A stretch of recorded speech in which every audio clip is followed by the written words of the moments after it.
I'm Christine White in the Beads Incorporated studio. Thank you so much for joining me today. We are going to be making wire wrapped bangles. It's a quick and easy technique, and once you know the basics, you can make fun gifts in an instant.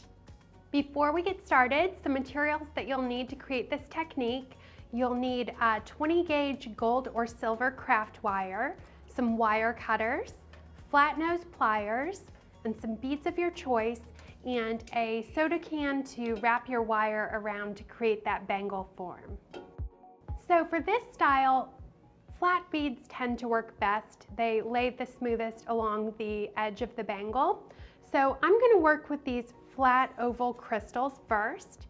So now that we've selected those, I'm going to cut some of my gold wire to start with. I like to start with about 10 feet of wire, and this can be very approximate. So I'm not even going to necessarily use a tape measure. I'm just going to do approximately 2 wingspans of wire, so 1 and 2, and then use my wire cutters to cut the end there.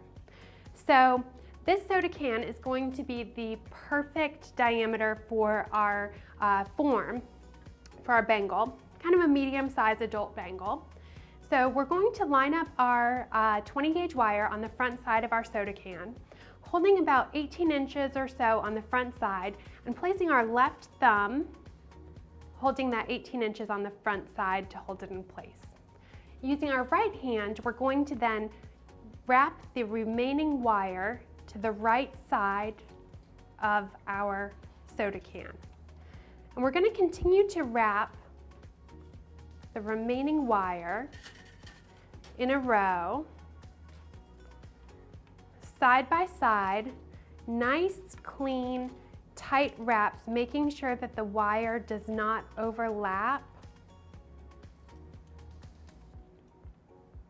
with one another until we have about the same amount of wire on the front side of our soda can as we do on the back side of our soda can. Now we're going to transfer the wire wraps from our left hand to our right hand. So this requires a little bit of coordination and maybe a little bit of practice. We're going to pass it from our left hand to our right hand and wiggle this off the end of our soda can. Set that down. Now we're going to use our left hand, grab our bangle form that we've created, and then begin to bundle all of those wires together using our right hand and one of our little wire tails.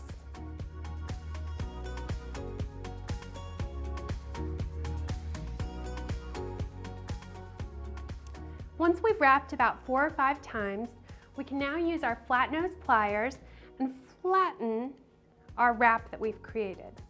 Don't be afraid to squeeze hard. You won't hurt the wire, and that's what's really going to give it some shape.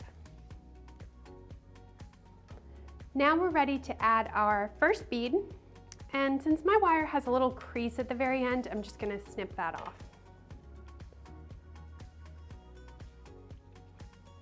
We'll add our first crystal, manipulate it so that it sits flat against the edge of our bangle, hold it in place with your thumb and your finger of your left hand, and start wrapping to the right side of that bead. 3 or 4 times, and then flatten that wrap, and you're ready to snip off your extra. We want to snip off the extra on the flat side of our on the front side of our bangle so that it's never sharp on the inside where we'll be wearing it. Next, we're going to flip our bangle around and start working with a piece of wire that faces the opposite direction. So this piece of wire, we're going to follow it along the edge of our bangle, about 3/4 of an inch or so. Place our thumb where we want to start wrapping again as sort of a marker to hold it in place, and start wrapping just like we did before. 3 or 4 times. Flatten that wrap. Add our second bead. Flatten it against our bangle edge. Hold that in place and wrap on the other side. Flatten this again, Now this is a little bit more complicated because we're going to continue to use the second wire to add the next bead on the alternating side of the bangle.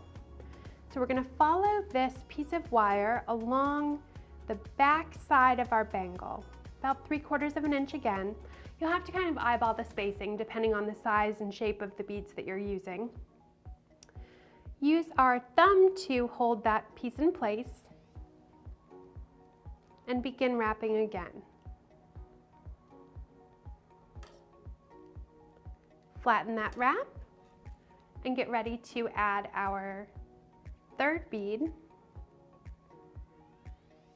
third and final bead. Hold it in place with our thumb and our forefinger, and then begin wrapping on the other side. Flatten this wrap, and then we'll snip off our extra again. I'm going to go back with my flat nose pliers and just make sure that we don't have any sharp edges where we've snipped off the wire. And that is our finished wire wrapped bangle. So you'll also see some variations that I've made here. They make a great stack, especially when you wear 2 or 3 or 4 at a time. And another variation that you can do with this is you can wrap wire around different size cans or different size cylindrical shaped items to create different size loops. So in this instance, I used a smaller Red Bull size can to create hoop earrings and wrapped crystals to the bottom. So that's an option there. Another thing to keep in mind is that if you're making a bangle and you need a larger or smaller size, you can try different sized cans to create different sized bangles. Hopefully you saw that this was a fun and quick way to make a great gift or an accessory for yourself. Thank you so much for joining me in the Beads Incorporated studio. Don't forget to hit the like and subscribe buttons below and leave your feedback in the comments section.